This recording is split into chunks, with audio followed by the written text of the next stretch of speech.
Good morning.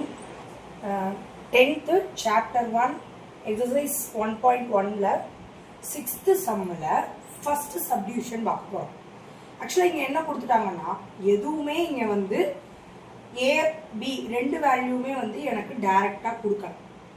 இந்த ரெண்டு வேல்யூமே நம்ம தான் என்ன பண்ணணும் அப்படின்னா ஃபைன் பண்ணணும். சியோட வேல்யூ மட்டும் 3,5ன்னு சொல்லி கொடுத்துட்டாங்க. isn't it? இப்போ பார்த்தீங்க அப்படின்னா A is equal to x belongs to whole number னு கொடுத்துருக்காங்க. ஸோ whole number அப்படின்னா it starts from 0. இது நம்ம நல்லாவே தெரியும். ஸோ அப்போ whole number வந்து x, அதாவது இந்த வேல்யூ வந்து ஒரு ஹோல் நம்பராக இருக்கணும். அது எப்படி இருக்கணும்னா less than 2-ஆ இருக்கணும். அதாவது 2-வை விட சின்ன நம்பராக இருக்கும். 2-ஆவும் இருக்கக்கூடாது, 2-வை விட சின்ன நம்பராக இருக்கணும். அப்போ ஹோல் நம்பர்னா எனக்கு என்ன சொல்லியிருக்கேன், இட் ஸ்டார்ட்ஸ் ஃப்ரம் 0. 2-வை விட சின்னதாக இருக்கணும் அப்படின்னா 0வும் 1 மட்டும்தான் வரும். அப்போ ஏவோட வேல்யூ எனக்கு என்னன்னு பார்த்தீங்கன்னா 0,1 தான். அடுத்து பி பாருங்க, பியுமே வந்து டைரக்டாக கொடுக்கல. எக்ஸ் பிலாங்ஸ் டு நேச்சுரல் நம்பர்னு கொடுத்துருவாங்க. Natural number it starts from 1. அப்போ நேச்சுரல் நம்பர் 1லேருந்து ஸ்டார்ட் ஆகும். அந்த நம்பர் எனக்கு எப்படி இருக்கணும் அப்படின்னா எக்ஸ் அப்படிங்கிற நம்பர், இந்த கண்டிஷன் பாருங்க, இந்த கண்டிஷன் தான் நம்மளுக்கு ரொம்ப முக்கியம். இந்த எக்ஸுங்கிற நம்பர் இந்த எக்ஸுங்கிற வேல்யூ பார்த்தீங்கன்னா 1-ஐ விட பெருசாக இருக்கணும், 4-ஐ விட சின்னதாக இருக்கணும், இல்லாட்டி 4-ஆ இருக்கணும். அதாவது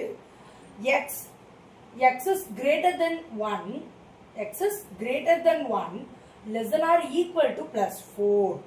அதாவது அந்த எக்ஸ் வேல்யூ 1-ஐ விட பெருசாக இருக்கணும். அப்போ கண்டிப்பாக 2-ஆ இருக்கலாம், 3-ஆ இருக்கலாம், 4-ஐ விட சின்னதாக இருக்கணும், இல்லாட்டி 4-ஆ இருக்கலாம். ஸோ அப்போ பியோட வேல்யூ என்னன்னு பார்த்தீங்கன்னா 2,3,4. சியோட வேல்யூ அவங்களே கொடுத்துட்டாங்க 3,5. Verify that A into B union C is equal to A into B union A into C. அதாவது என்ன சொல்லியிருக்காங்க அப்படின்னா B union C ஃபர்ஸ்ட் நம்ம சால்வ் பண்ணி அதை A ஓட மல்டிப்ளை பண்ணணும்.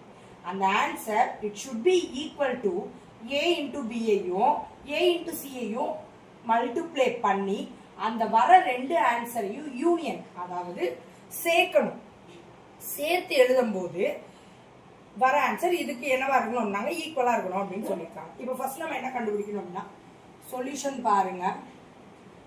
ஃபர்ஸ்ட் லெஃப்ட் ஹேண்ட் சைடு தான் நம்ம என்ன பண்ணணும் அப்படின்னா ஃபைண்ட் பண்ணணும். A into B union C கண்டுபிடிக்கணும். First B union C. அப்ப B யோட வேல்யூ என்னன்னு பாத்தீங்கன்னா 2, 3, 4. யூனியன் பண்ணுங்க. சியோட வேல்யூ என்னன்னு பார்த்தீங்க அப்படின்னா சியோட வேல்யூ 3,5. இப்போ இந்த ரெண்டையும் சேர்த்து எடுத்து எழுத போகிறோம். அதுதான் எனக்கு என்னன்னா பி யூனியன் சி. 2 எடுங்க, 3 2 டைம் இருக்கு, 1 டைம் எடுத்தா போதும். 4 எழுதுங்க, 5 எழுதுங்க. This is B union C.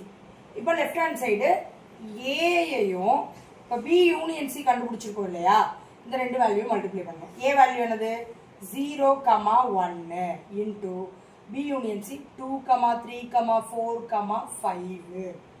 இப்போ இந்த ரெண்டையும் நான் மல்டிப்ளை பண்ணும்போது எனக்கு என்ன கிடைச்சிரும், இந்த ஆன்சர் லெஃப்ட் ஹேண்ட் சைடு நம்மளுக்கு கிடைச்சிரும். சரிங்களா? இப்போ பாருங்க 0,2, 0,3, 0,4, 0,5. அடுத்து 1 வச்சு 1,2, 1,3, 1,4, 1,5. இதுதான் என்னன்னா A into B யூனிட்ஸ். இப்போ ரைட் ஹேண்ட் சைடு பாருங்களேன்.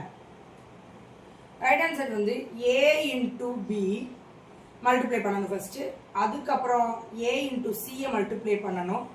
அது ரெண்டுத்தையும் நான் மல்டிப்ளை பண்ணுவேன், சாரி யூனியன் பண்ணுவேன். யூனியன் பண்ணுறப்ப இந்த ஆன்சர் கிடைக்கணும் எனக்கு. இந்த கண்டுபிடிச்சிருக்கேன் இல்லையா, இந்த ஆன்சர் எனக்கு கிடைக்கணும். அப்போ ஃபர்ஸ்ட் A into B கண்டுபிடிக்கலாம். A into B, ஏவோட வேல்யூ பார்த்தீங்கன்னா 0,1 இன்டூ பியோட வேல்யூ பார்த்தீங்கன்னா 2, 3, 4. மல்டிப்ளை பண்ணுங்களேன். மல்டிப்ளை பண்ணும்போது 0,2, 0,3, 0,4. அடுத்து 1,2, 1,3, 1,4. அடுத்து பாருங்க A into C வேல்யூ கண்டுபிடிங்க. ஏவோட வேல்யூ என்னது 0,1 இன்டூ சியோட வேல்யூ என்னது 3,5. மல்டிப்ளை பண்ணுங்க. 0,3, 0,5. அடுத்து 1,3, 1,5. இப்போ இது ரெண்டையும் நான் என்ன பண்ண போகிறேன், ஏ இன்ட்டு பி வேல்யூ கிடச்சிருக்கும் இல்லையா, அதையும் ஏ இன்ட்டு சி ரெண்டு வேல்யூவையும் யூனியன் பண்ண போகிறேன். நல்லா பாருங்களேன், 0,1 இங்கேயும் 0,1 ரெண்டுத்துக்கும் ஒரு 0,1 எடுத்துக்கிட்டா போதும். கமா அடுத்து பார்த்தீங்கன்னா சாரி 0,2 ஃபஸ்ட்டு 0,2 அடுத்து பாருங்க 0,3 அடுத்து 0,4 ஏவோட வேல்யூ எல்லாத்தையுமே எடுத்து எழுதுங்க. ஏ இன்ட்டு பி அப்படியே எடுத்து எழுதிடுங்க. அடுத்து 1,2 1,3 அடுத்து 1,4 அடுத்து ஏ இன்ட்டு சி கண்டுபிடிச்சிருப்பீங்களா, அது 0,1 0,3 0,5 1,3 1,5 2 டைம்ஸ் இருந்துச்சு அப்படின்னா ஒரு டைம் என்ன பண்ணிடுங்க அப்படின்னா எழுதுனாலே போதும், 1 டைம் எழுதுனாலே போதும். ஓகே, அப்போ நல்லா பாருங்களேன். இப்போ இங்கே என்னென்ன வேல்யூஸ் இருக்குது, ஏ இன்ட்டு பி ஆன்சரில் பாருங்களேன் 0,2 இருக்கா, 0,3 இருக்கா, 0,4 அடுத்து 0,5 இருக்கா, 1,2 இருக்கா, 1,3 இருக்குது, 1,4 இருக்குது, 1,5 இருக்குது. எஸ், அப்போ இது என்னவா இருக்குது, லெஃப்ட் ஹேண்ட் சைடும் ரைட் ஹேண்ட் சைடும் எனக்கு என்னவா இருக்குது, ஈக்குவலாக இருக்குது. வெரிஃபை பண்ணியாச்சு. ஸோ இந்த சம்மு தேங்க்யூ.